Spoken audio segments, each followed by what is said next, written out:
I got both of these tanks for Christmas 2020. In fact, today is the 26th of December 2020. So this is the British Mark I tank. The British officially called this a land ship.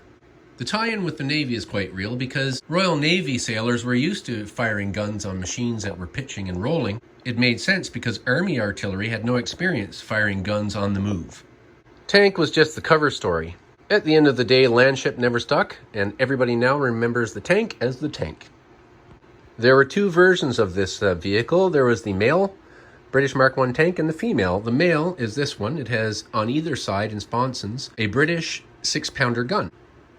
The female versions didn't have the 6-pounder gun. It had two on each side Vickers machine guns.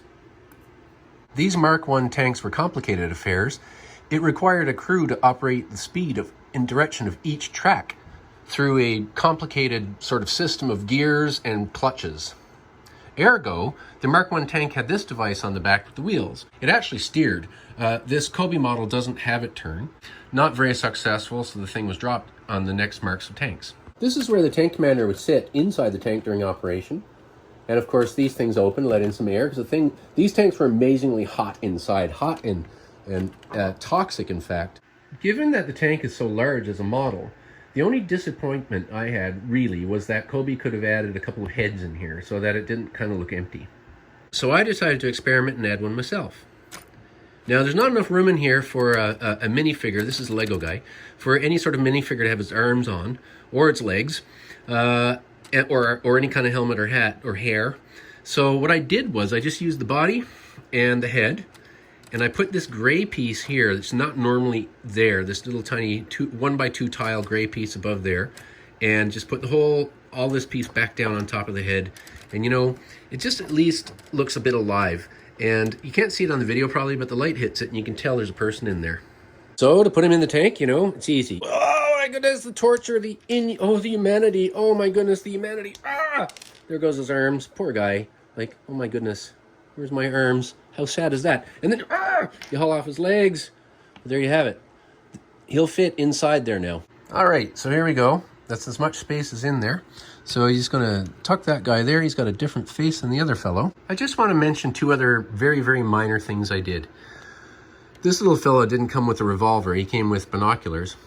Whereas my French tank commander came with really, really, really super fine and nice revolver. Poor Brit needed one as well, so he's got a Lego revolver. I just happened to have this Mega Bloks thing lying around, this cable, and I thought, you know what? It just looked nice there as a tow cable. Oui, oui, Terry. Mon Dieu, my tank is the better one. This is true.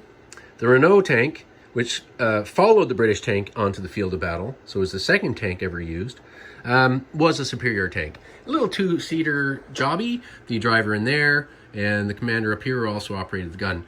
Now that tank was quite well powered for its size.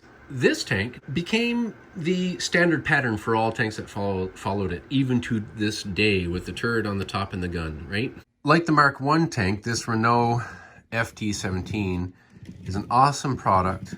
Cobi's done a very good job, and you know, I just love it. One of the main things I like about these tanks is that these aren't stickers. There's no stickers anywhere. No stickers, no stickers, no stickers. I really like that. They're all pad printed. Whereas the Mark I was designed to be big enough to cross the average trench, the Renault, of course, being a smaller, lighter tank, wasn't as long, and they built this device on the back. It would go down into the trench if it was a wide trench, and this vehicle had a pretty good power to weight ratio and would climb itself out.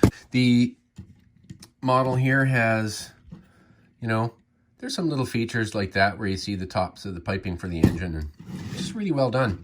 This black piece should be green, a green flat tile, but somehow I knocked it and it went ping, and that piece went flying somewhere.